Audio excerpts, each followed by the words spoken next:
So this is entitled Apparitions and UFO and UAP, so unidentified flying objects, unidentified aerial phenomena, hypothesis for their common underlying mechanisms. The aim of this talk is to propose a model that could account for both phenomena. Modeling reality is what we do as scientists. Throughout human history, we build models based on conceptual metaphors that are available to us at the time. To facilitate our comprehension of the world, we need a familiar concept to help us to comprehend phenomena. For example, in mechanical era, we had the concepts of clock and watches, and therefore we modeled the macro universe as a clock-like machine. Newton's mechanics is basically a set of equations to describe the dynamics of macro objects.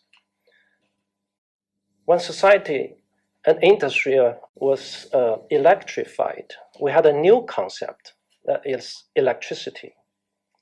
So we used that concept to model the micro-universe in terms of electrically charged particles.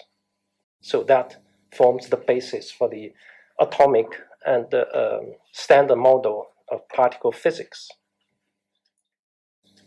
Nowadays, we are in the information age.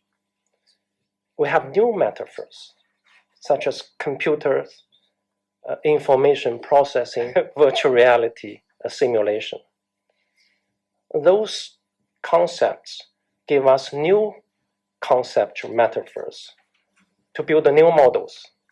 The model I'm going to discuss is based upon these new conceptual metaphors. This talk was actually inspired a PA symposium I attended early this year. And the organizer of the symposium was Michael Nunn.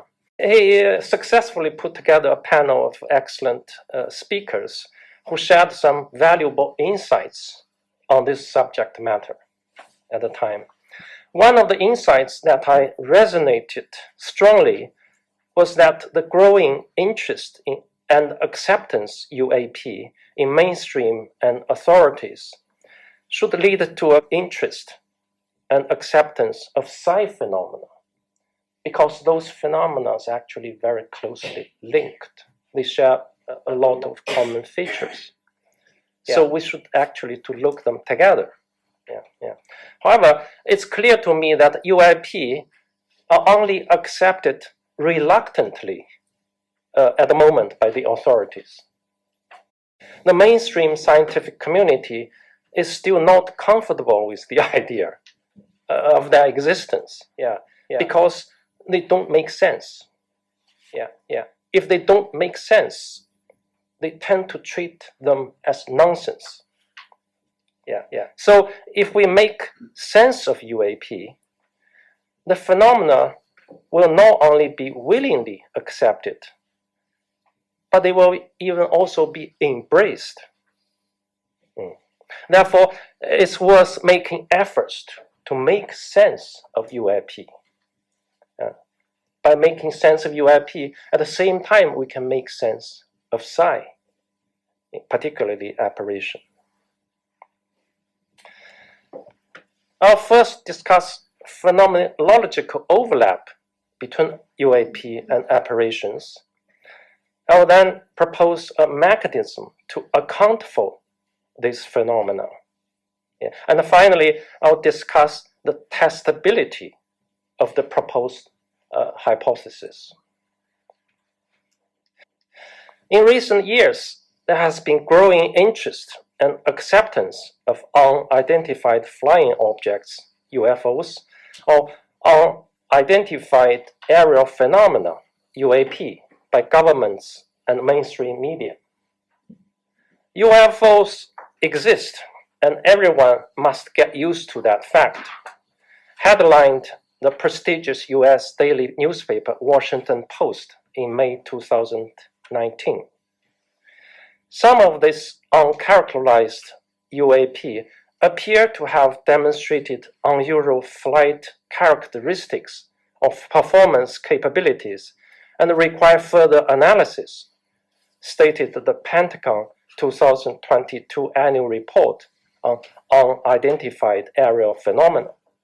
Serious scientific analysis of data gathered by the US Navy and Air Force has revealed that UFO can travel up to 20 times the speed of sound, moving zigzag, go and swim underwater, and appear and disappear suddenly. So, having obtained reliable data on hundreds of incidents from multiple sensors and sources, the Pentagon has now officially recognized UFOs as a factual phenomenon. We have now covered some basic features of UAP. Let's now have a look at apparitions. An apparition typically refers to supernatural appearance or manifestation of a person or being, especially a ghost or spirit that's not bounded to physical body. Apparitions have been reported by people across different cultures and belief systems throughout history as subjective experience. But nowadays, with the wide availability and use of digital cameras, there are numerous alleged ghost photos and videos available online. Although it is difficult to determine the authenticity of such images, I believe at least some of these images can be considered objective evidence of the existence of non-physical beings. It is not private camera. From the angle, you can see it's a traffic CCTV system.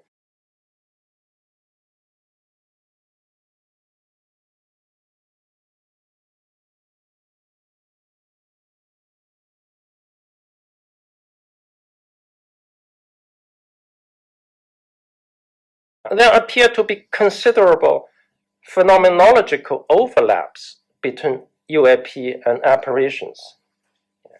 First of all, they are both images, image of shapes and forms. They are images. And they can appear and disappear suddenly. And they don't seem to have to obey the law of physics. As we show, the UFO can just travel so fast. Zigzag is not possible in physics. And apparition figures, they can go through walls, go through objects, and appear the other side. So they don't have to obey physics. It is suggested that apparitions studied by parapsychology and UAP being investigated officially might share the same fundamental principle and operate on the same mechanism. The knowledge gained from research in one field should be transferable to the other.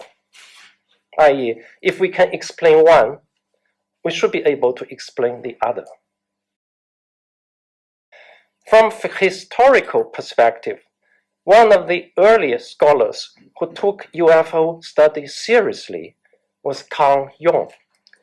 Jung served as a chief psychologist of UFO Filter, an aerial phenomena research organization in 50s. He not only accepted UFO as real phenomena, but also offered his interpretation and explanation of the phenomena. Jung saw UFO and related phenomena as manifestation of collected unconscious. He saw those phenomena as important for understanding the human psyche and a significant symbolic experience in personal and cultural context. Collective unconscious is a key concept in Jung's theory. The concept, I believe, can be understood in reference to Plato. Whitehead once commented, "The safest general characterization of the European philosophical tradition is that it consists of a series of footnotes to Plato. Jung's concept of collective unconscious is no exception. It can be seen as a footnote to Plato's realm of forms. According to Plato, physical existence is a shadow or poor imitation of the ideal realm of existence. Archetypes and symbols exist in the realm of forms which operates as a fundamental reality. Material objects in the physical reality merely resemble their perfect archetypes to varying degrees. For example, in the realm of forms, there is an ideal dog form, an abstracted dogness as an archetype. Dogs in the materiality of all shapes and sizes are shadows of this archetype dog form. However, most of us are collectively unconscious of the realm of forms. We are only conscious of the reality perceived by our senses, but are unconscious of the fact that for every physical entity we perceive, there is a corresponding archetype in the realm of forms. Based on such a principle, it is premised that the everyday mundane material computer made of silicon is only a shadow or poor imitation of the perfect abstract metaphysical computer that exists in the realm of forms. We call this abstract metaphysical computer Platonic computer. We are conscious of everyday mundane material computer, but we are collectively unconscious of the Platonic computer. The introduction of a digital computer in the realm of forms provides a clear mechanism for image creation in a phenomenal reality. Just like programming a physical computer can render images in virtual reality, programming the Platonic computer can render images in a phenomenal reality. In the Platonic computation model, the Platonic computer can be configured to run at different clock speeds. At each clock speed, a universe with specific vibration frequency is rendered. Thus, the cosmos turns out to be a multiverse with many parallel universes, each with its specific vibration frequency, determined by the clock speed of the computer. Descending from a higher level to lower level of parallel universes, complexity increases. Entities exist in all level parallel universe as nested Russian dolls. So entities like us, we live in multiverse. But normally we only active in the physical universe. If our high self is activated, we actually experience other parallel universes. This is hierarchical nested universe. Yeah. It's like a computer game world is nested in this world, but it's inside the computer. Each parallel universes can be likened to radio or TV channel signals. By tuning into specific vibration frequency, a specific parallel universe will be perceived. It is hypothesized that UAP and apparition exist in parallel universe as their default location. So they are not physical. They are actually in the parallel universe as a non-physical existence. They have different vibration frequencies. There's two ways UAP or apparition can be perceived. One is that UFO alter its default frequency to that of our universe. so that they become visible by us in this universe. The other is that some of us enter into an altered state of consciousness and thus alter our own default frequency to that of parallel universes.